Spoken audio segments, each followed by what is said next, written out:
are talking to ladies about the Explore part of the 5E model. And just to remind you, Explore is hands-on, minds-on. Kids are looking for key understandings, looking for big ideas, and all the activities that you do in Explore should be connected to the Engage model. Welcome to highlights. When you give a child a highlighter and you say, I want you to highlight the key events. Everything gets highlighted. There are no key events, right? They've highlighted the whole thing. Okay, you each have 3 sticky notes. That's all I'm going to give you. Now, if you've got your younger kids, you take those sticky notes and you cut them into thirds. And this is like money. What happens when your money's gone? It's gone. So you teach the children to start using them wisely from the very, very beginning. Okay. When you have your sticky notes, you can have your goal to be several things. You can make it a timeline in history. All the red people are going to be doing the 1800s, the blue people the 1900s. So you can build a timeline with that. You can have it on key concepts. I want you to put your sticky note on the key concepts. That's what our C-Scope lesson says. I also want you to put it on vocabulary words that you don't have a clue what they are. I also want you to put it on something where you know what it is. So your assignment right now is to take your paragraph on mammalians. You have 3 sticky notes. I want you to put on 1 sticky note, I don't have a clue. What I don't have a clue. Number 2, I think I know. Number 3, I for sure know. So that's your assignment. You're going to read my paragraph and use those 3 sticky notes. I don't know, I think I know, and number 3, I don't have a clue. Now, I know that Arlene moves a little slower than the rest of us. So Arlene, instead of writing your information down, I want you just to put your sticky note on those things. Now, I've got to keep you busy. You're going to write the word and the definition. Okay, you're going to write the sentence of that word. So do you see how I've just adapted that? I've got one over here that's not having to write anything to one that's writing. Okay, you are reading the paragraph. You have 3 different sticky notes. On one, you're going to put what I don't know. The second, what I think I know. And the third, I for sure know.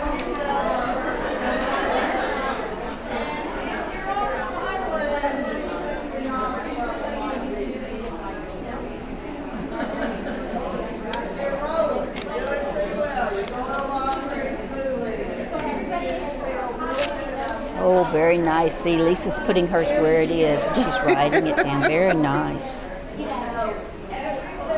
It's what I don't know, what I think I know. And then what I do know. I'm writing a word and a definition. No, you're okay. But do you see how I could adapt that? Yeah. I've got one over here that doesn't like to write, that wants to use that as an excuse so she doesn't have to. But I don't tell her you don't like to write. Right. Well, but see, I know I've got to keep you busy. You don't have to do it now. But do you see how I've just adapted? She's going to write she's going to write the sentence. She's just placing it. So I've just adapted that. Okay, now I've got my little posters around the room. And my little posters is what I'm wondering. Arlene, what are you wondering about? I'm wondering where you found this. And I hope our kids really don't have to read this. Where we found it. Okay, Sharice, what are you wondering about?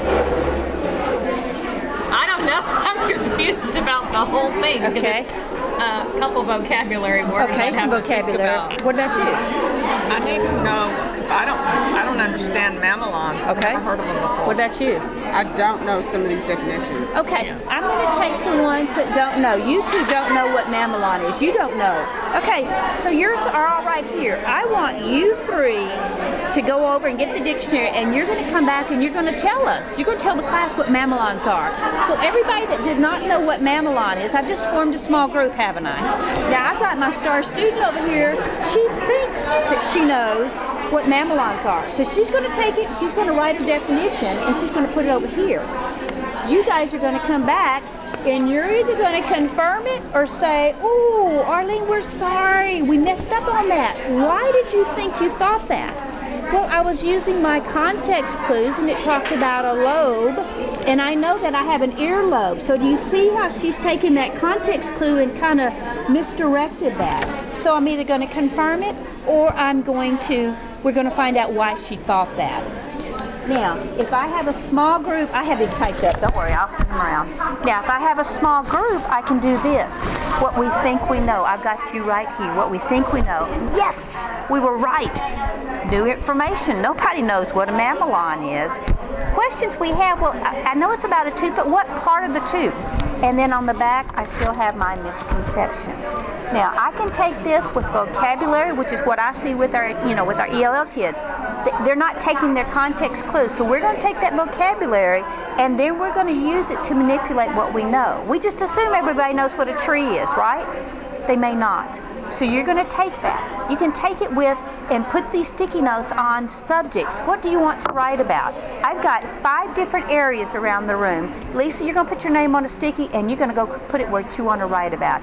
Pam, you're going to take yours. So do you see I've taken my sticky notes and I've used it to place children into different groups without being selective about anything. And it's your choice. It's your choice. I haven't told you what you're going to have to do. I can make a timeline. Green is 1500s. Blue is going to be 1600. So my timeline is going to be in a color-coded area. Again, the children have some take into that. You can also use it for concepts that they already know. If everybody already knew what a mamelon was and they could confirm it, did I need to teach a lesson? I don't. So I'm not having the kids bored. I don't have to go there. I can go to my next lesson.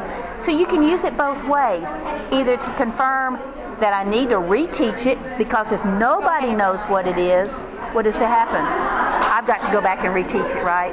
I've taught my mamelon lesson and you all 3 or 4 still don't know what it means. I haven't done my job. I've got to go back and redo it. So do you see how you can do it the plus and the minus?